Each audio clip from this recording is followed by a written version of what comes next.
안녕하세요, 여러분. 날씨가 정말 많이 풀렸죠. 늘 집이나 카페에서만 공부하다가 오늘은 이렇게 햇살이 너무 좋아서 집 근처의 공원에 나왔습니다. 오늘 이렇게 기분 좋은 곳에서 여러분과 함께 조금 솔직한 영어 이야기를 해보려고 카메라를 켰어요. 제가 영어 스터디도 운영하고 유튜브에서 영어 관련한 컨텐츠, 인스타에서도 영어 공부 영상을 계속해서 보여드리다 보니까 영어 공부에 대한 문의가 DM으로 정말 많이 오더라고요. 사실 이거를 시간 내서 말씀드리기가 조금 부끄러웠던 게 저도 영어를 처음부터 잘하는 사람도 아니고 아직까지 여러분과 함께 영어 공부를 하고 있는 사람이기 때문이기도 했고요. 그리고 워낙 유튜브에 훌륭하신 분들이 많다 보니까 '내가 이런 말을 해도 되려나?' 하는 생각들을 조금 했었어요. 그런데 저처럼 나이가 들어서 성인이 돼서 영어 공부를 시작하면서 막 헤매고 계시는 분들한테는 제 이야기가 오히려 더 도움이 되고 용기가 되지 않을까라고 생각을 해서 이야기를 꺼내 보려고 합니다. 일단 저는 영포자였어요. 사실 영포자라고 했어도 어학 성적은 하나씩을 다 가지고 있더라고요. 그런데 전 수능 영어가 5등급이었고요. 첫 토익 점수는 300점이었습니다. 회화만 영포자가 아니라 그냥 영어 자체가 저랑 가까운 그런 영역이 아니었어요. 어학 성적이 있어도 영어를 못하는 사람이 있는데 없는 제가 오죽했겠어요. 저는 해외여행 갈 때 콜라 하나도 못 시켰고 스타벅스 비밀번호를 미국에는 그게 다 있더라고요. 노숙자들이 너무 많아서. 그런데 그 숫자 4개가 안 들렸어요. 그래서 화장실을 못 갈 정도였답니다. 이렇게 스피킹은 물론 라이팅, 리딩, 리스닝도 따로 공부해 본 적이 없는 아예 영어 자체가 막막한 사람이었죠. 그러다가 취직 때문에 영어를 시작하게 되었습니다. 저는 관광학과를 전공해서 영어가 필수였거든요. 취직을 하기 위해서는. 그래서 이때부터 미친 듯이 했습니다. 스파르타식으로 하루에 5시간, 6시간 주구장창 영어만 했어요. am, is, are you, do you도 구분 못했던 제가 중급까지는 늘릴 수가 있었습니다. 그런데 어느 정도 단계가 되면은 그때부터는 아무리 계단식이라고 하더라도 안 느는 것 같더라고요. 그리고 안 늘다 보니까 재미가 없어졌어요. 결국 이렇게 독하게 하다가 지쳐서 영어를 몇 달 완전히 놓아버린 적도 있었습니다. 다시 이제 영어를 하려고 마음을 먹으니까 실력이 이전에 멈췄던 거기서 그대로가 아니라 그것보다 좀 더 쇠퇴되어 있더라고요. '아 진짜 다시 해야 되나?' 이렇게 진짜 막막했어요. 그때 알았던 게 내가 영어를 아예 안 할 거 아니면 이 내 인생에서 할 거라면 이게 마스터하고 정복하는 대상이 아니라 그냥 평생 가지고 가야 되는 거구나라는 것을 깨달았습니다. 그래서 영어 공부에 대한 인식을 진짜 확 바꿔버렸어요. 공부를 한다, 이렇게 빡세게 한다, 그게 아니라 일상으로 그냥 녹이려고 했습니다. 그때부터 이제 시작한 게 미드로 공부를 하고 일상에서 원서를 읽고 하면서 지금까지 유지하고 있어요. 물론 지금도 영어 공부를 하고는 있지만 그 공부를 한다는 시간에 대한 비중이 확 줄어들었습니다. 리스닝과 스피킹에 대한 영역에 관해서 많이 질문을 해주셨는데요. 제가 영어 공부할 때 가장 힘들었던 게 리스닝이었어요. 시험 발음이 아니라 진짜 실제 원어민 말을 들으니까 연음도 굉장히 많이 되고 막 강세도 많이 있으니까 정말 안 들리더라고요. 리스닝을 올리는데 대부분 막 딕테이션을 해보라고 해서 하려고 했는데 지금 너무 고통스러웠어요. 이거를 6개월, 1년 꾸준히 해야 내 실력이 되는 건데 정말 지속할 수가 없겠더라고요. 지속할 수 없으면 그건 저랑 맞는 방법이 아니다라고 생각을 했고요. 리스닝을 하려고 그리고 딕테이션을 하려고 유튜브를 키잖아요. 그럼 분명히 저는 공부하려고 유튜브를 켰는데 막상 정신 차리고 있으면 막 유퀴즈, 영화 요약 이런 거를 보고 있더라고요. 그래서 리스닝 공부할 때는 유튜브가 아니라 미드나 팟캐스트 등 다른 컨텐츠를 들으려고 노력을 했고 이때도 미드 하나 에피소드를 반복해서 들었습니다. 한 에피소드가 20분 정도밖에 안 되는 그런 에피소드를 골라서 한 5번, 6번 듣고 나면은 처음에 안 들렸던 게 조금씩 들리기 시작해요. 그런데 그럼에도 불구하고 안 들리는 게 분명히 있을 텐데 그때는 자막을 보면서 '아 이렇게 연음되구나.' 하면서 조금씩 파악을 했습니다. 이어서 스피킹은요. 이 리스닝 했던 이 부분에서 마음에 들었던 문장들, 잘 사용할 것 같은 문장들을 그냥 고대로 암기를 했어요.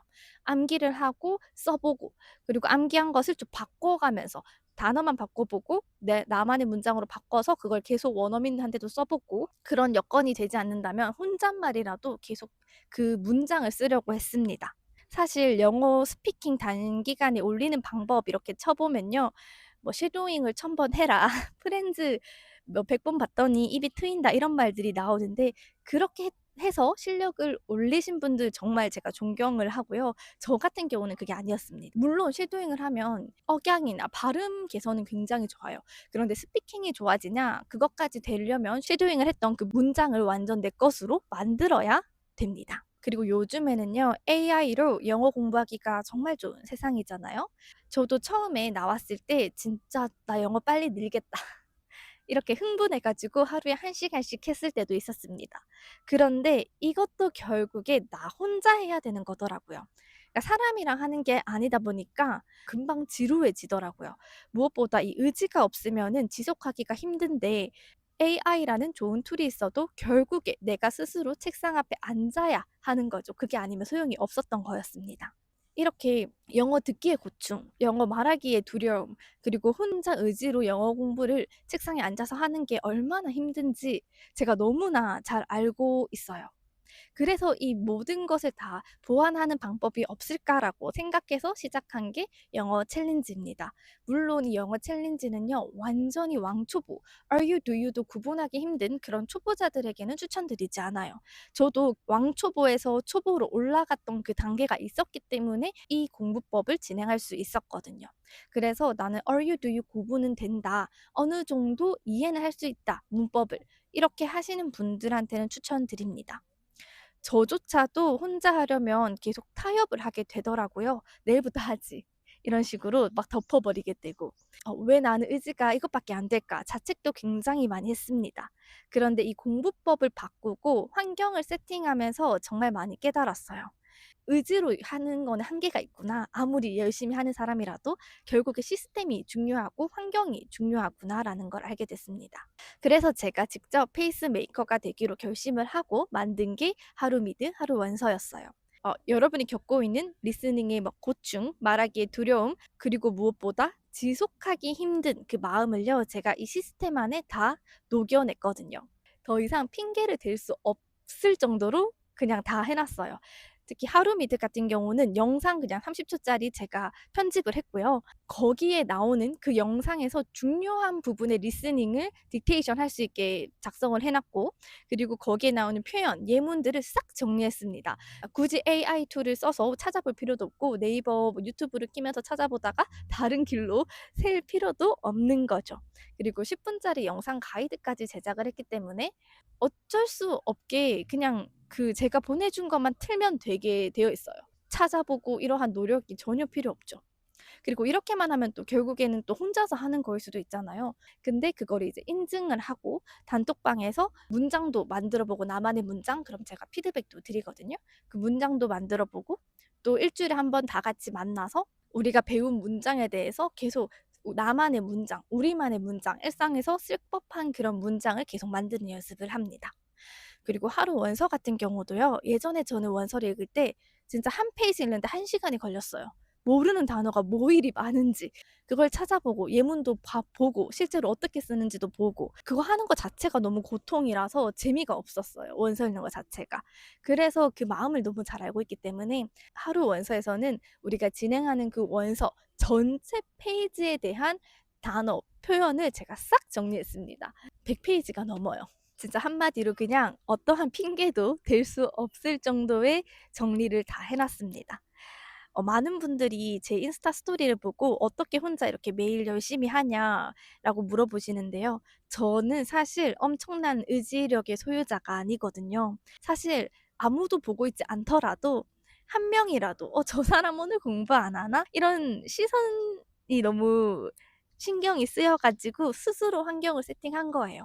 '나는 월요일부터 금요일까지 매일 영어 공부하는 것을 올리겠습니다.' 이렇게 스스로 환경 세팅을 했습니다. 지켜봐 주는 사람들이 있으니까 멈출 수 없더라고요. 그리고 요즘에는 진짜 하루 원서 하루 미드 스터디원 분들이 너무너무 열심히 해 주셔서 그거에 대한 동기부여도 받고 있고, 저도 원서를 읽으면 스터디 단톡방에 저도 같이 읽고 있다고 보내고, 그런 거 자체가 동기부여가 되더라고요. 사실 영어 공부가 저도 매일 아침에 학원에 있지만 너무 힘들어요. 매일 힘들어요. 해도 끝이 없는 건 사실입니다. 그래도 이게 내 꿈이나 목표에 방해가 되지 않게 조금씩 일상으로 가져오다 보면은 그 힘든 게 조금씩 줄어들고요. 나와 같은 목표를 가진 영어 향상이라는 목표를 가진 이 스터디원분들과 같이 하다 보니까 또 그거에 맞게 또 그러한 정체성이 되더라고요. '아 나 영어 공부하는 사람. 이런 모임에 있는 사람.' 정체성이 확 들어오니까 이전보다 훨씬 어렵지 않게 영어를 지속하고 있는 것 같습니다. 결국 제가 말씀드리고 싶었던 건 언어는 끝이 없는 영역이라고 생각을 하고요. 저처럼 어렸을 때 영어를 못했던 사람들도 충분히 할 수 있는 그런 영역이라고도 생각을 하고요.